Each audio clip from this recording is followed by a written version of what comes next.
Hey everybody, welcome to our first Knit and Chat live for 2025. So I've got my knitting here and I hope you have yours as well. And we already have a few people here. So hey to all of you that are joining me today for the first one. It's just after Christmas break and I'm still kind of in vacation mode. My brain hasn't quite kicked into gear. Please forgive, the dog is running by and coughing and she's old. So I have to leave my door open so I can hear her in case she needs me. But I'm really glad that you're joining me here for our first Knit and Chat live. So we're going to see if I can actually knit and talk at the same time and do like screen things here. But I see that there's some of you already in the chat, so I'm going to pop over there in a minute. So I can't knit and do that at the same time. So let me go over and just see some of your comments first. Oh, let's try this screen. That looks good. Let me know if you can't hear me or anything, and so hopefully I can adjust things on my end. I've got new software that I'm still trying to figure out, but let's see. I'd love to know where you're streaming in from and what you're working on while we sit and knit today. So let me scroll back. Ooh, lots of you here. Okay. Oh, I can show them on the screen. Ooh, let me move this over a little bit though so we can see them. So Sophia is from London. Welcome, welcome. And Shari's catching the live while her husband's doing chemo. Oh, I'm sorry to hear about that. I'm sure that's very stressful, but I'm glad you can be here and use your knitting as a time to de-stress. And Danny in Boston, and Shari in Pittsburgh, and Crochet Mama. Oh, we're going to come back to questions later. I will star this so I can come back to it, but I've never done knitted toys. So if anybody has any tips about this, put them in the chat and we'll come back to this question after. And New York Knitter in central New York, of course. Snow coming down. Nothing here today. It's really cold today, though. It's been cold for the last couple days. I just stick my head outside for a little vitamin D and then I shut the door again because it's really freezing out there. And Sophia, you're working on this Simple Things scarf at the moment. Hey, Karen in Seattle and Paulette in Oklahoma. Thank you, everybody. Sherry in LaGrange, Kentucky. Ashley in Michigan. Oh, and another question from Stephanie. I'm going to just put a star on that. We're going to get to the questions. I just want to say hello to everybody first. Hey to Jasmine and Bia in Montreal. Hey, Montreal. We're neighbors. And Ashley is knitting hats. And Paulette is working on a hooded cowl, maybe? And Corad, hey Corad, haven't seen you in a while, in Maryland, and Beverly in BC, and Joan in Kansas City. Goodness, okay. Maybe I shouldn't try to get everybody on the screen. Monique in, oh, I don't know where you're from, but hey Monique, good to see you here too. And Knitting with Betty in the UK. Oh, and there's Monique again in Maryland, and Kara in the Philly suburbs, and Agerta from South Africa. Oh, wow. I think you might be the furthest away. Really, welcome. Thank you. Susan in Chicago, and then Darlene in Virginia, knitting a shawl using my Two Ladies needles. I've never heard of those needles before. To tell us more about those. And then Kathleen in Missouri. So hello to everybody. Thank you. Thank you for joining us today. So we do, oh, and just one more from Bristol, UK. Hey. Okay. So, so this is our knit and chat. So we're going to, I don't know if I'm going to be able to knit and talk at the same time. We will see about that. But we did have questions submitted. So what I'm planning to do is like sort of a few days before the live stream, I'll put a thing up in the community on YouTube, like things will show up in your feed or whatever, and you can post questions there, and then we can talk about them on the live stream. And we're going to have 2 live streams a month. The first one's our knit and chat, where we knit and we chat about different things. I haven't decided on any topics yet, but like our regular pre-recorded knit and chat, where we just pick a topic and we just talk about that. And then I can answer questions as well. And then the second live stream of the month will be Knitting 411. That one's totally devoted to questions. So anything you want to talk about knitting related, I'll have an overhead camera so I can demo some things if I have to. I can't knit like a whole project just to demonstrate something for somebody, but if I can do some kind of a demonstration, then I'll try to do that. And we will just talk about different questions. So for this first one, so it's a knit and chat, but I wanted to just answer your questions about like knitting as a, or designing or teaching as a job or that kind of a thing. And the first question that somebody asked me was back when I posted a video about the transitions for the channel.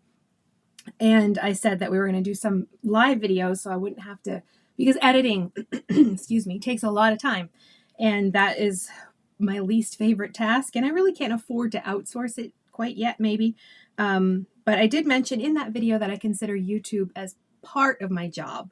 I wouldn't say it's my only job, but as a knitting teacher and designer, using YouTube is for me, part of my job. I know there's a lot of people who do like knitting podcasts and things like that. They might consider it like just as part of their knitting hobby. They just want to share their projects and stuff like that. But for me, well, the question was, why do I consider YouTube my job? Well, because I am a teacher and a designer, and I do share things on YouTube, but a lot of it is, well, like sock tutorials. So I'll sell a pattern and have a tutorial that goes along with it.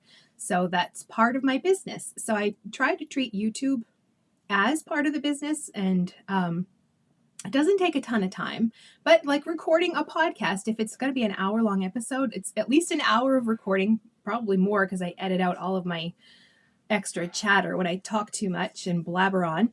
And then the editing, of course, takes a lot of time as well. So that's why I wanted to go to at least a couple videos a month instead of like pre-recorded and edited. It would be live like this. So that's why I call YouTube my job, or part of my job, because as a teacher and a designer, it is part of what makes me money as a teacher and a designer.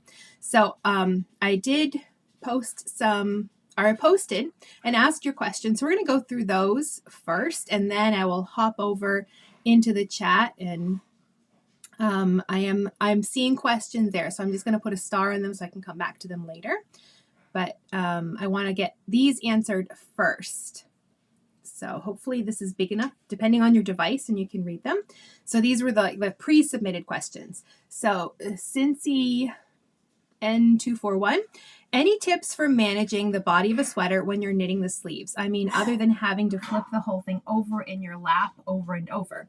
It was so frustrating that it seemed to suck the joy right out of the process for me. So also, if you have tips or advice for any of these questions, please feel free to pop them in the chat, because I learn a lot from all of you all the time. Like I certainly don't know everything. I know how to research, but I don't know everything. So my only advice for this is, well, I'm working on a sweater right now, and I'm on the body of it, so I can't really demonstrate. But when I get to the sleeves, what I like to do is put the whole body of the sweater in a project bag, and I leave that on my lap, and I start working on the sleeve, but I don't rotate the whole bag. I just rotate the sleeve. I'll try to go to the overhead to see if I can sort of show you what I mean. Okay, this one. Okay, so here's my knitting. Like, let's pretend this was in a project bag and I was on a sleeve and not on the body of a sweater. But I would knit right along and knit along and knit along and knit along until I sort of like it was too cumbersome to be twisting anymore. And I wouldn't lift the whole bag and move it. I would just sort of untwist that sleeve back to wherever my needles are and continue knitting. So I'm not rotating the whole bag all the time. I'm just kind of just rotating the one sleeve, and I try not to move the bag because I do find that annoying as well. My only other advice is if that doesn't work and it's really sucking the joy, then plan on knitting the sleeves separately and then sewing them on after. I know people don't like to sew, but I mean, that is a valid way to knit your sweater as well, is to do the sleeves separately and sew them on. And then you only have to carry that. The positive side for that one is you're only carrying around one sleeve. You're not carrying a whole sweater, so it's more portable, so you can take it on the go. Whereas you might not want to carry a whole sweater around if you're just finishing up the sleeves. But that's my only thought about that. I try not to rotate the whole bag all the time. I just try to rotate the sleeve itself and then just keep turning that. without lifting the bag. I hope that makes sense. Let's go see what, I think there were some comments about this already. Oh, another question. Oh, yeah, here's one. Okay, for sleeves, I knit the body to the underarm. This is hard to see on here. Let's go to this screen and see if that will work better. Okay. For sleeves, I knit the body to the underarm, divide, and then a few more inches. Then I work on the sleeves as it means there is less bulk for the body. Oh, that's a really good idea. Sleeves first and then finish the body. That's a good idea. I like that one. And then Ashley, could you knit the sleeves right after splitting so you don't have the body to manage? Same idea. That's a really good tip. I did not think of that one at all. I only thought of the way I usually do it, but yes. And it also can help you sort of like figure out like how the neckline is going to lay when you get the sleeves on there first as well. So it's really, there's no rule that says you have to do the body first. So those are really good tips. Thank you. Okay. So hopefully that answers that first question. Now the next one, Rhonda Facemeyer 1042. For you personally, do you have to modify the pattern every wearable you make for yourself? Are there patterns that actually take into account larger busts or larger hips and write their patterns to help the maker adjust? Or are the makers on their own to modify the pattern to fit? There are some, so as before, if you can think of a designer who does do like all alternate bust adjustment sizes, if you want to pop them in the chat, we can talk about them. I can't think of, let me see, Isolde Teague, I know she does like different bust options in her patterns. I have one of hers on my list to knit because I'm curious to see how she works that out. There are designers who do sort of like bust, they'll add like how to do bust darts based on your bust. But that's really the only adjustment I've seen. You can't really start a pattern based on a hip measurement because everybody's hips are so different, you know. And it goes back to how we have to do measurements for a sweater, and you need skeletal frame measurements that don't change from person to person. When you start adding in those fleshy areas like a bust, like your hips and your stomach and your upper arm, where you're getting more flesh and there's more variations in size in those places. So we have to start on the base of your skeletal frame. So that's why I often recommend you start by choosing a pattern based on your upper torso measurement. Can you see I'm putting my thumb right into my armpit, like right there. You're taking a measurement here and using your skeletal frame, because below that you're going to have flesh in different areas, fat in different areas, but around here, around your skeleton, you're not going to have as much extra flesh. So you want to get that base size for yourself first. The first part of your question, do I modify patterns for every wearable? Yes, I do. I just know going in that my arms are like 2 inches shorter than the average sleeve length in a sweater. And they're also wider in the bicep. I have pretty fleshy bicep, and it seems like a lot of modern patterns now are made with like narrow sleeves. So those are 2 adjustments right off the bat I know I have to make. And body length, I mean, that's really a personal choice, how long you like your sweaters. That's not such a huge adjustment. Adding some waist shaping can be a little more of an adjustment. And I do, depending on the type of sweater, a drop shoulder, you don't have to use your upper bust measurement because it has to be off your shoulders anyway. But for other sweater shapes, then I use my upper bust measurement and then figure out how I'm going to accommodate my full bust, which is, I don't know, last time I measured, maybe it's a 5-inch difference between my upper bust and my full bust. So I have to account for that difference in the pattern. But yes, I know going in that I'm going to have to make those adjustments. And I think that's just something we have to realize. And we're honestly blessed. If you look at vintage patterns, they might come in one size and you might have some gauge information and not much else. Like, you have got to work that all out for yourself. And today we have video tutorials walking you through every step of every stitch of the pattern and everything spelled out for you. And patterns would be massive if they had to like put in every possible adaptation for every body shape and size. Like, so they have to use averages. They use body averages, and now patterns come in what, like 9 to 11 different sizes now. Like, I think we have a lot going for like modern knitting patterns. And we just have to learn to make adjustments for our bodies. You might have longer arms, you might have shorter arms. You're going to have to just learn how to adjust the fit for yourself. And if you're one of those lucky people who can just grab a pattern and knit and it's going to fit you, then good for you. Then you can skip this part. But for the rest of us, we have to learn how to make those adjustments. And I think that's just part of knitting a sweater that you want to fit your body well. Did I answer all that? Do I modify patterns? Yes, I do, every single time. But yes, there are patterns that account for larger busts. Oh, I did have something else I wanted, not larger hips, because like I said, you can't base a pattern based on hips, or it's going to be probably, if you have very wide hips, it's going to be falling off your shoulders. If you choose a size based on your hips, you want one that fits your shoulders first, no matter whether you're knitting it top down, bottom up. You want to make sure that's fitting well, and then you can make all the other adjustments. I did have one other thing I wanted to say about, because now short row horizontal bust darts are definitely more popular, with good reason, because they add, you can get a more fitted sweater, but then you can still allow extra fabric over your bust. And they also work for stomachs as well. Like if you have a large belly, or you have like a husband with a large belly, then you can use like a short row bust dart, but put it over the stomach instead. Same thing.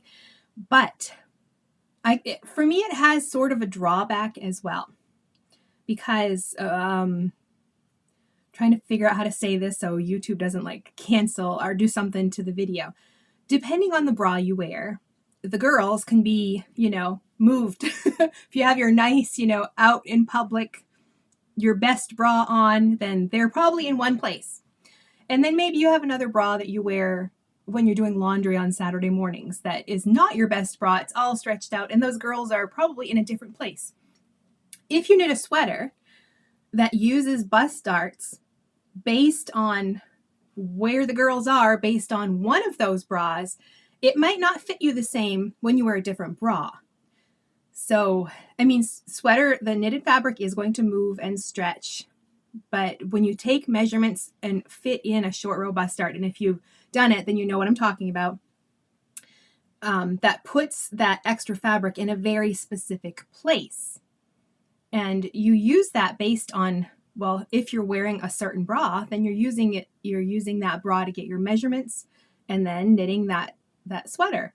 But then if you go and wear a different bra that puts your bust in sort of like a different location, depending on the bra, then it might not fit the way you wanted it to. So while I like horizontal short row bust darts, I think they're overused. I think there are other ways you can get extra fabric. You can use your vertical darts that you can like put underneath and then decrease out all those extra stitches along like the sides of the whatever is going on with the sleeves. You can, do some increasing and decreasing at the sides. There's other things you can do. Top down yokes, you can add some extra increases just along the front. You can take stitches from the back and move them to the front, or basically you're moving your sleeves back.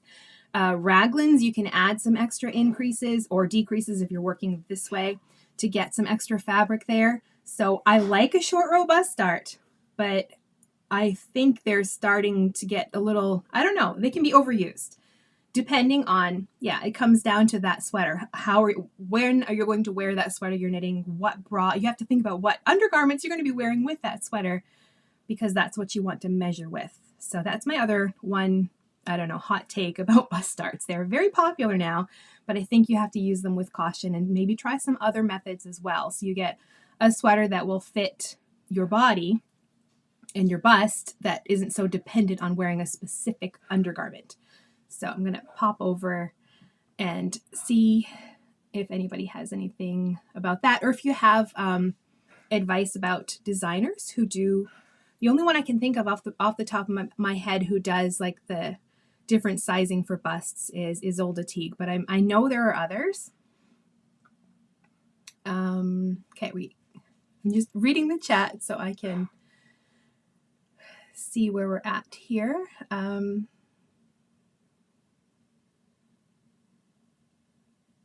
Oh, Joan says, Andrea, sure. Let me move over to the other. There we go. Over here. I'm hoping that's a designer. And the Woolly Badger does different fits. Oh, Beth, I see your question. I'm going to save it for later. Cedardale Craft also has a book which is helpful for different shaping. Yeah, there's a lot of like just knitting. If you look for knitwear design books, then you can use them to knit your own sweaters as well. One that I really like is Amy Herzog's, is it Sweater Design Workshop? All of her books are great. All of them will help you like modify. But there's one that has like all the basic sweater shapes and then tons of information on how to modify it. But any Amy Herzog book is really, really good. Oh, this is really good advice, Jasmine. I'm still a beginner knitter, but I look at styles that I like in the off-the-rack clothes.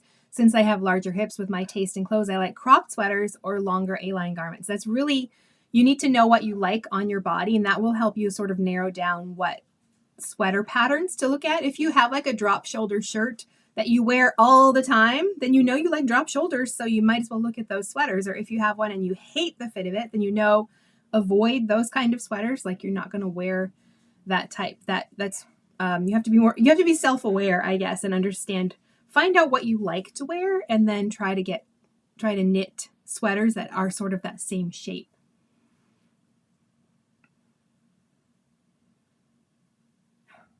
Okay, Erica, I see your question too. We're going to get to the questions at the end, but I am putting a star by them.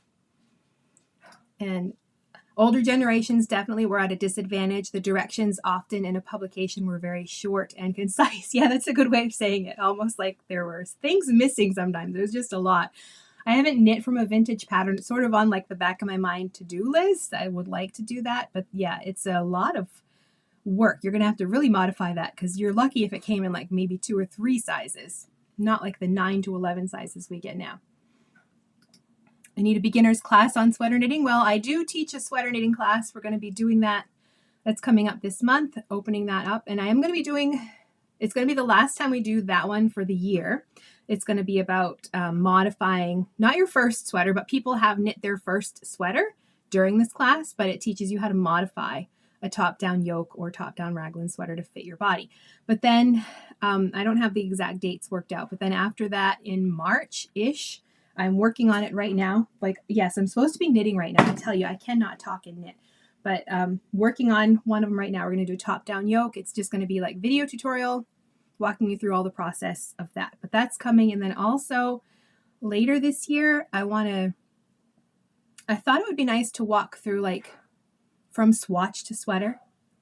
So like taking the yarn you want to use, the needles you want to use, making your swatch and the fabric you want, and then translating that. We're going to start with a drop shoulder sweater.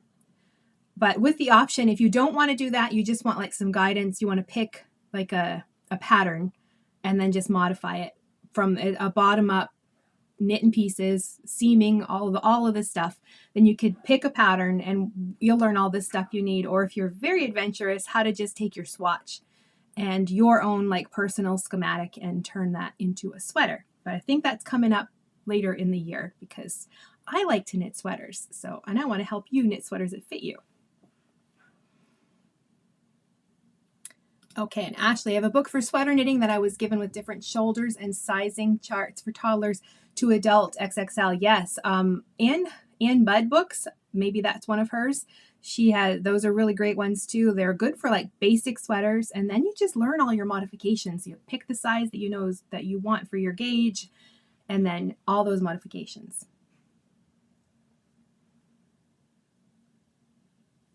Oh, so Amy. Sure. Oh, Amy, sure, not Andrea. Okay. Oh, and Rebecca Clow, Crayabea here on YouTube. She has different bust sizes in her patterns as well. And yeah, Amy Herzog. I think I have all of her books and they're all really, really good. Okay, so we're caught up on that question. Goodness, we are, oops, let's take this one off. Okay, there we go. Software. I was thinking we'd go for an hour, but I'm not even through all of these questions yet, and we still have more. Okay, Studio Stacy, what's your favorite inexpensive, budget-friendly wool for knitting a sweater? As a new knitter, I'm overwhelmed with all the wool yarn choices. I like Knit Picks. They are like they have a lot of good affordable brands, and then they're kind of a gateway into some of the more, trying variegated yarns and specialty yarns. And if you have recommendations for other budget-friendly, leave them in the chat for Studio Stacy. But For me, they're like my go-to. Like when, I mean, I shop local. I've got some local yarn shops here as well. But I like Knit Picks for affordable. I like all the yarns I've tried. Some pill, some don't, but that's not sort of their fault. That's just the way the yarn. Like, okay, let's say Knit Picks palette. One of the first sweaters I knit used that yarn. It was Joji Locatelli's V-neck boxy, and that sweater pills a lot.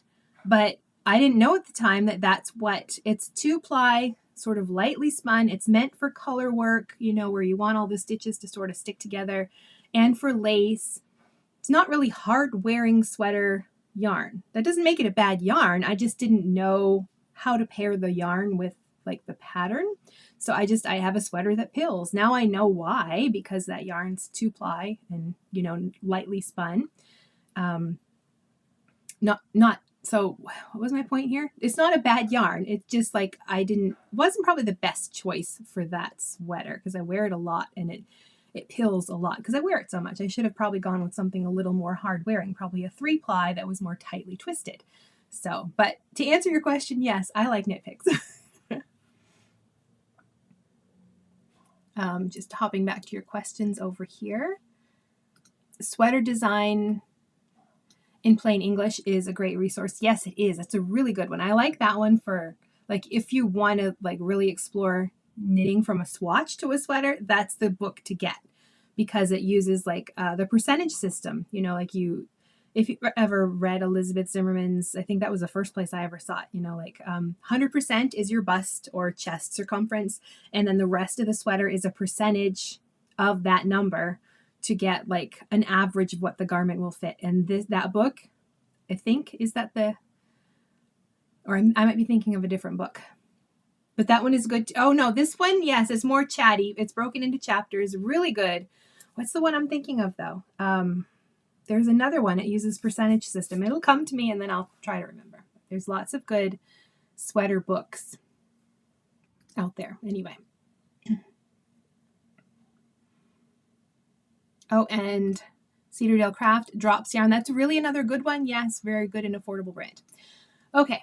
Darlene, do you hand dye your own yarn? If so, what acid dyes do you recommend for a beginner? I started with Kool-Aid first. I wanted to just try it out because when you use like acid dyes, you can't use any of like your normal kitchen stuff. You have to have dedicated, you know, pots and pans and tongs and whatever that's just for dyeing because it's not, I mean, it's toxic. It's not food safe.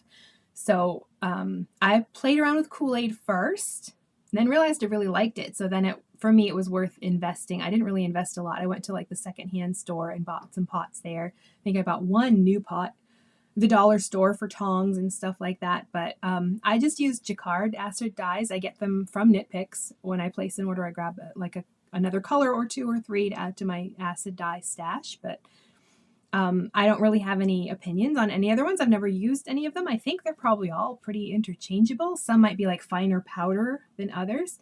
Chem Knits on YouTube. I would start watching her if you want to start dyeing. All of her videos it's like a masterclass in dyeing, and she just loves to explore different ways to do things. And I learn a lot from her videos. And also there's a couple of dyeing classes on Craftsy with Sarah Eyre.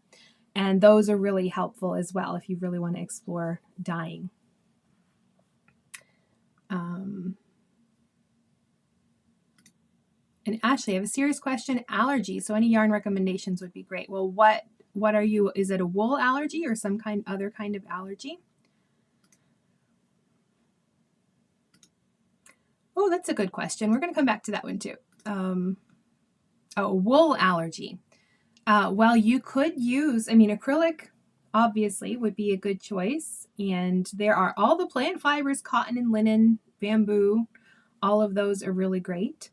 And other animal fibers, if it's not specific to like sheep's wool, then there are other animal fibers as well. But you have options. Okay, other questions that were pre-submitted. What do you use to record your videos? What is your setup? I've done a lot. I used to be in the corner of like our living room. Then I was in a corner of the bedroom and just little spaces. But I just took a quick snapshot today. I had just moved into this spare room and we had like one massive desk and it took up way too much room. So I bought like a smaller desk for the computer and then another desk for overhead. So I'll show you that real quick. It's just a snapshot. I'm standing literally in the doorway of this room, and this is what you don't see. Basically, this is what I'm looking at right now. This is the computer and the light and my overhead stuff beside me. So that's sort of like a behind the scenes. So yeah, and YouTube helps me pay for all of this, like the computer, the lighting, I have a new camera, like the new desk, all of that. So working on YouTube and the ad revenue from that helps pay for this. So there's a little sneak peek of what things look like right now. And yeah, I've got my computer's on like a standing desk thing, adjustable thing, and I've got a treadmill under here, so I try to do some walking when I'm working, but that's what it looks like at the moment. And then Mel's question, any chance of a course to take us through the modifications on bottom-up garments that are knit in pieces and seamed? I have your lace tank pattern, but if I knit for my bust size, there's no way it will fit me in the hips and belly. Same. I am going to be knitting that for myself for this summer, and I'm going to be taking some notes on how I adjust it. But yes, I mentioned earlier, there is a drop shoulder class workshop coming up. We're going to talk about that. But I am going to save this question because I think it's a really good one to discuss. So in our Knitting 411, I'm going to save it for that because we're already at half an hour and we haven't gotten any of the questions in the chat. So this one I think is a good like focus topic. So we'll do this in our next live stream in 2 weeks. So that is it for there. So let's go see what questions you had. Now, if you, I'm going to go back through and see if I sort of starred some so I could talk about them. But if you have a question, just, I mean, the chat does not scroll super fast. So I think we're safe if you just want to put them in now. Okay, so how do you stuff knitted toys? My crocheted toys are fine, but my knitted ones look all lumpy. And sometimes you can see the stuffing through the stitches. The fabric stretches way more. I don't know. I've never done knitted toys. Maybe you could line them. That's probably not a good idea. But if anybody has knitted toys and they have some ideas for you, then please put them in the chat. I don't honestly have I don't know. I've never done any knitted or crocheted toys. I'm trying to think. Is it Susan Anderson has a lot of knitted stuffies and things like that. Maybe she has some resources that explains how she stuffs them. The Barrett Wool Company, is that right? I think it's Susan Anderson, the Barrett Wool Company. She does a lot of knitted toys. So maybe on her website or something you might find some information. Because yeah, I would imagine like the texture of the stitches is very different between crochet and knitting. So I'm sorry I don't have any more advice for you than that. But hopefully somebody else can help you with that question. Stephanie, any tips on using linen or linen blend yarns? I've not used them yet because I'm worried about the, can't think of the word, misaligned pattern it creates. Oh, like bias, like when it biases off to the side. That's how the yarn is spun. That's what affects that. And it can happen. It can happen with any yarn, really, not just, even wool can bias like that. But because linen, I sort of like group, I've got some videos on all the different fibers. I like to group them in like categories like animal or protein fibers, and then cellulose fibers, which linen would be, or plant fibers basically. So plant fibers are generally, they're not very elastic. They're heavier than wool. Some of them tend to stretch out. I can't recall if linen does. Cotton will start stretching and it won't bounce back. I don't know if linen is stronger. So it might hold its shape better than cotton, but all the plant fibers are not as elastic as wool. And they can have like biasing off to the side or anything like that. The first thing I consider is if I'm going to knit a garment, for an adult especially, you can get away with more with kids because their garments are smaller. But the larger the garment, the more likely you're going to have issues like things getting too drapey or too oversized because of the weight of the garment, because plant fibers are heavier than animal fibers. So I like to look for patterns that have seams at the shoulder because that's going to give you like some structure. It gives you that sweater, a skeleton, a framework to hold on to. Side seams are not as important, But if you're concerned about biasing, then that's where side seams are important, because instead of like working in a tube, you're knitting two separate pieces and sewing them together, so you're not going to get that bias that you could get if it's done in the round. So if you're concerned about biasing, you definitely want to like knit that, use linen, but do it in pieces and sew those pieces up. And that will keep it, you won't get any biasing. Another option, I've never tried it, but I've heard about it, is if you want to knit in the round, to do like some faux seams along the side and see if that might help it to not bias. Side seams aren't going to give you any structure, but they can help with like if the yarn is going to bias off to the sides. Where you need structure is really at the shoulders, because that's where your sweater's hanging from your shoulders. So you want some seams there to help hold the weight of that garment. Okay, next question. Joan, any tips on converting a top-down raglan sweater from standard knit one ribbed hem to a split hem? Let me think here. I don't think it would be that difficult. If you're going to do a split hem, you want to have, if it's 1 by 1, you have an even number, but you want to balance both sides. Like you want to start with a knit, end with a knit. So you'll have your even number plus 1. So you can start and end with a knit for the front, and then the same number for the back. So if I were to do this, yes, I would like knit the body of my sweater down to the hem. Then I would switch my needle sizes to whatever size I'm going to use for the hem, knit 1 round, and then from that point, wherever the beginning of round is, it should be, you want to start at one of your side seams, basically. You're just going to mark out the other side seam and then just work flat on that one side, either the back or the front, ending and starting and ending with a knit stitch. And then when that's done, bind it off, and your other stitches you could either have them on hold, or if it's a long cord, just leave them. You're probably going to want to put those stitches on hold. And then when the one split hem is done, you would go back, pick up those stitches and repeat the process. And then you could even do like a longer hem in the back than in the front. But yeah, you have to change your stitch count because of course you're not knitting in the round anymore. And you want to balance the stitch patterns on both sides. It's basically 2 flat pieces of knitting at that point. Hopefully that makes sense, Joan. Sophia, I was wondering if you would consider doing a knit along or course tutorial on how to decrease while maintaining the integrity of any pattern. I can knit but find decreases increasing in pattern hard. Tutorial would be a good idea. The issue is there's so many stitch patterns. It's almost impossible to cover them all. Well, it would be impossible. I mean, I have stacks of stitch dictionaries and there's just so many stitch patterns. My advice here would be to swatch, like knit a good size swatch and then start practicing how you want those increases or decreases to be placed so you can still maintain the pattern. That's really the best way I can do like a general, rib or seed stitch or whatever and walk through some basic ones. But this one, it really comes down to swatching. And it depends on why you're increasing and decreasing. Is it for waist shaping? Is it for like armhole shaping? It could be different things, and you're going to have those increases and decreases in different places. Maybe you want them like vertical darts in the middle of your sweater, or maybe they're along the side seam. Like that would also affect it. If it's along the side, they're more hidden, so you don't really have to pay attention so much to the pattern. But if it's like a vertical dart, you really have to pay attention. So I would say swatch, do your stitch pattern, start that swatch, and then start playing around with increases and decreases to see how you can maintain the pattern as best as possible.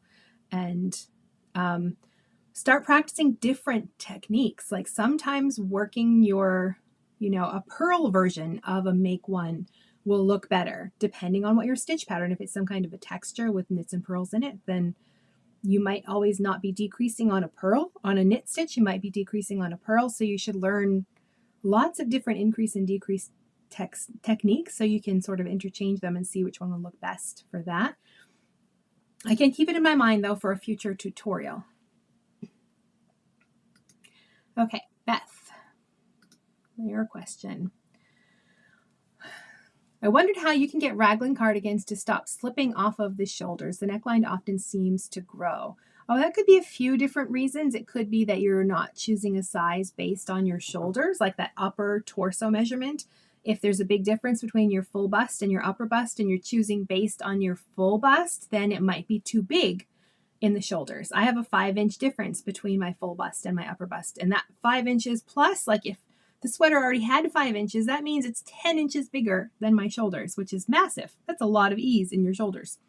So that's one thing you want to choose based on your upper bust if there's a big difference between those two measurements. Or you might just be choosing the wrong size in general. I find very often with the women when I'm teaching sweater knitting, I haven't taught any men, so I don't know if this works for them as well. But for women, we kind of overestimate how much ease we think we want because we don't want anything to cling anywhere. So we just, let's go another size up. And then it's just too big.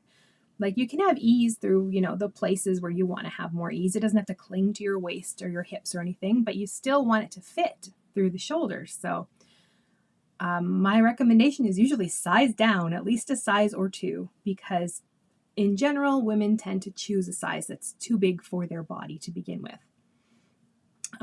Could also be the fibers that you're choosing. If you're knitting like a top-down seamless sweater, but you're using plant fibers, they are going to grow. They're heavier. They're not as elastic as wool. They don't want to like hold their shape like wool will. So when you have a seamless garment, there's no structure for it. So that can make it grow. So all of those things are things to consider. And also could be your body shape perhaps isn't compatible with a raglan. Like if you have like very narrow sloping shoulders, the slope of a raglan might not fit your body as well as like a set-in sleeve. That could be something as well. So I would go to the store and like try on some raglan shirts compared to some set-in sleeve, like button-up shirts or something to see if the fit is different. Because it could be that issue as well. I can't think of any other things. I'm going to pop over to the chat, see if anybody else has, or do we just have questions here? It looks like just questions. Okay, but hopefully that answers that. Okay, Erica, just joining in, but I have a question regarding teaching. I have had family and friends ask me to teach them how to knit, and I gladly would, but I have no clue where to start. When I teach somebody new, I do the casting on for them, and I usually try to choose wool. When I first learned, I learned with like cotton, doing a dishcloth, and cotton is so hard on the hands. And new knitters tend to knit super tight to begin with, which makes it worse. So I think wool's better because it's more elastic. There's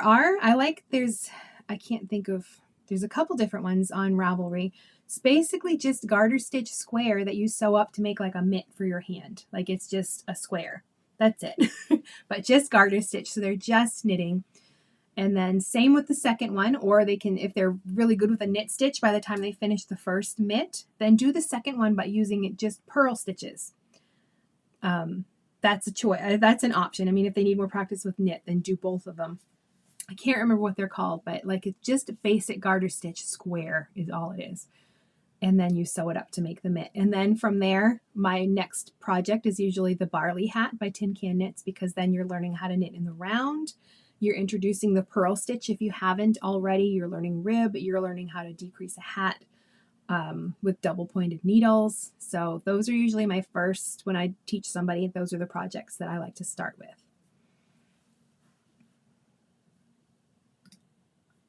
Okay, one more here.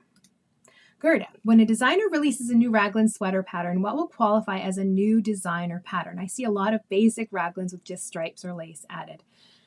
Those are new patterns. I mean, as long as they are not stealing somebody else's math, and they're doing all the grading themselves. No, I mean, there's a million.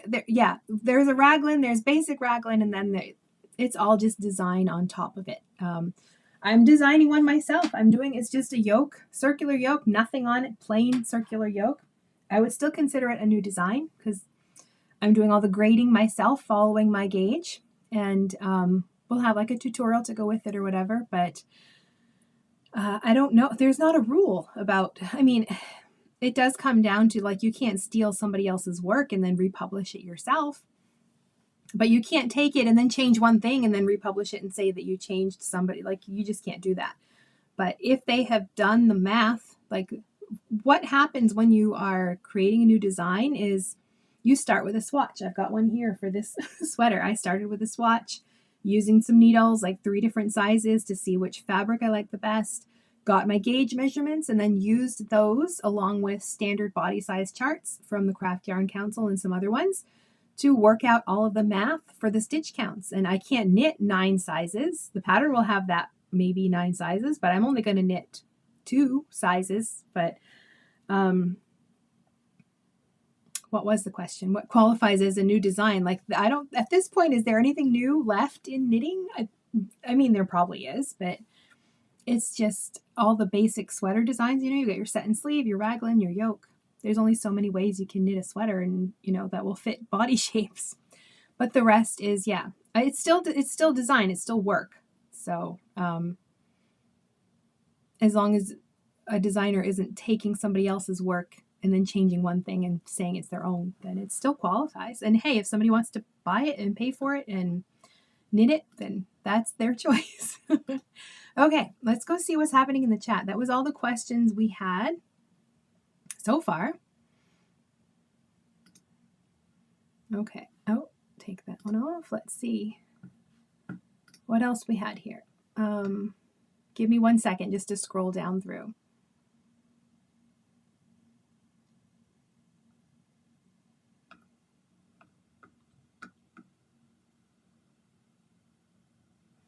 Okay, Nora, I think this was a new question. Some knit the first stitch, others don't. I'm not sure what your question is in regards to. The first stitch of what? I'm not sure what you mean there.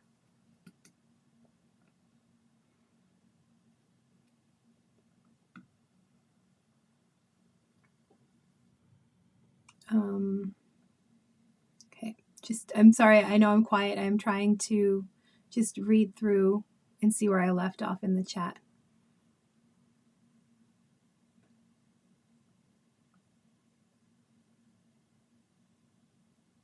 Okay, Ashley with a carpal tunnel. Thinner yarns make my hands hurt. I've used worsted most of my crafting, a little bit of DK, but not often. Oh yeah, it's good that you found out what works for your physical health. Like, that's important. You wouldn't want to hurt yourself, that's for sure. Thanks, I love the side seaming idea for structure and bias issue. Yeah. Well, not so much for structure, but for biasing. For structure, you need support at the shoulders. Okay, Joy, if I wanted to knit my in the round ribbing inside out because it looks neater, how long would you knit the short row before turning the work? I have no idea. I don't know. I can't quite wrap my head around this question. Ribbing is reversible, so I'm not sure why the inside would look neater than the outside. I guess it's, well, the way you knit and purl, I guess, would affect that. I don't know. I have no experience with working in the round ribbing inside out with short rows. Sounds like a technique, though, to give a try, but I can't help you with that. I'm sorry, Joy. Thanks for your tips on split hem. Made sense. I'm thinking about finishing my flax sweater with a split hem. Oh, that would look really good. I like a good split hem. I like it when there's sort of like the one in the back is a little longer, like a divided, like longer back hem. There's a name for that. I can't think of it, but I bet that's going to look nice, Joan. Oh, yes, that's true. Roxanne Richardson has a few tutorials on some of the more common textured patterns with the decreasing and increasing. Yes, I've seen one of hers where it's a knit 2 purl 2 rib, but those are definitely worth watching. Whoever had a question about like maintaining the stitch pattern, definitely go check out Roxanne's channel. She has some really good videos about that. Oh, the first stitch of the row. Always knit it. No, I don't always knit it. Depends on what is happening with the pattern. Like, I don't think there's any rule that says it has to be knit. Okay, Birch and Lily on YouTube has a tutorial on the short row ribbing technique. Okay, so whoever had that question, there you go. Look for Birch and Lily for short row ribbing. That sounds interesting. I've never done that. Well, I've never noticed a difference between the two sides of my ribbing. But that's one of the benefits of like the Master Hand Knitting program is like you spend so much time trying to perfect your ribbing that it just sort of almost I'm not going to say mine is perfect. It's not. But you start to figure out different techniques to help improve your ribbing. Oh, and thanks for recommendations. I think it's the difference between the tension on my knits and purls. Yes, it always is. With ribbing, it definitely is, always is. Mine was when I was really diving into like tension issues. I don't know if it's because I hold the yarn in my left hand, but it was actually my knits that were looser than my purls. I know a lot of people will say it's the opposite, like their purls are looser, but the way I knit was loose. Well, it was fine, but then I would go to purl, and the way I purl, I would kind of like pull on the yarn every time I would purl after I'd made the stitch. So that was making those stitches smaller than the knit stitches. So, but you only discover these things when you like stare at your hands and you're trying to see what you're doing. And this is one little movement I had after I purl. I would like give the yarn a little tug, and I had to like train myself to stop doing that. And I do other things as well. If I knit flat, then my tension is better. If I don't turn my work in purl and I knit backwards instead, my tension is so much better when I do that. But you just kind of have to learn the quirks of like your knitting and the way you hold the yarn, the way you hold the needles, like the little movements that you make when you knit, those can have such a big effect. Like you wouldn't even think, like it did not dawn on me that like moving that yarn just that little bit with my finger after working a purl would make such a big difference. But it was very obvious. And when I intentionally didn't do it, then my tension was a lot better. But it's good that you're aware that you know there's an issue, but now you can like think of ways to not fix it, but yeah, I mean, if you want to like improve it, you can like try different techniques to try to improve your knits and purls. If you want. You don't have to, but if you want.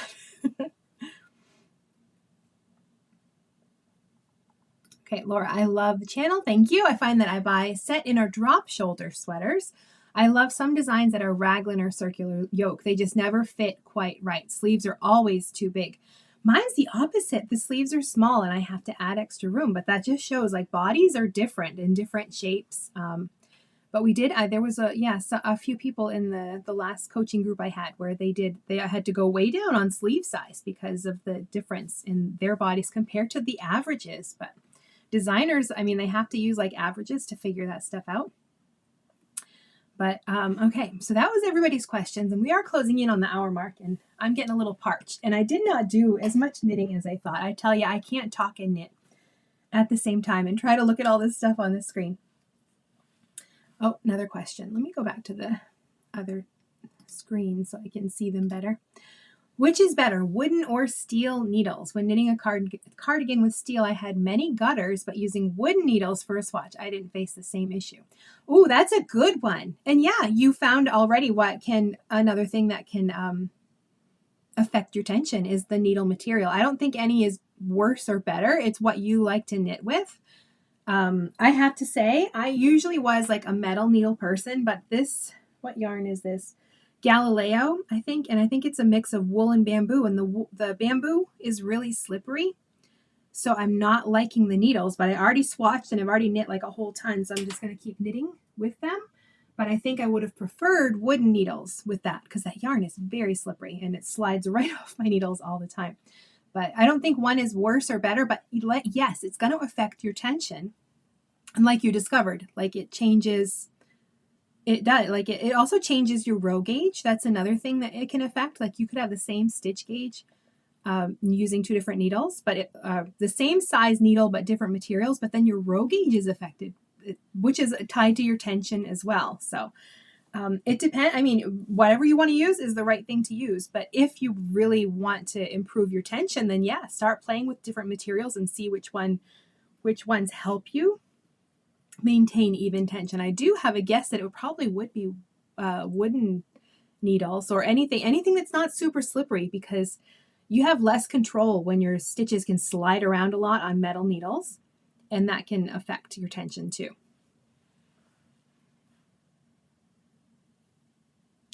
Okay, anything else here? Thanks so much for the gift of your time and expertise. You're awesome. Oh, thank you so much, Joan. I was nervous about doing lives, but I'm glad. I think this will be a good thing for everybody. I feel like there aren't too many people who come and just like answer questions about knitting. I mean, there are some, but not a lot, not enough. We need more people like that. And Kathy, it'd be amazing if you could do that at one time. I know, like there's all these things on the screen to try to knit at once. Like it's a lot. It's a lot. So you guys have to knit and I will chat. Oh, and Robin, I think needle choice depends on the yarn too, depending on yarn slipperiness. Definitely, it definitely does.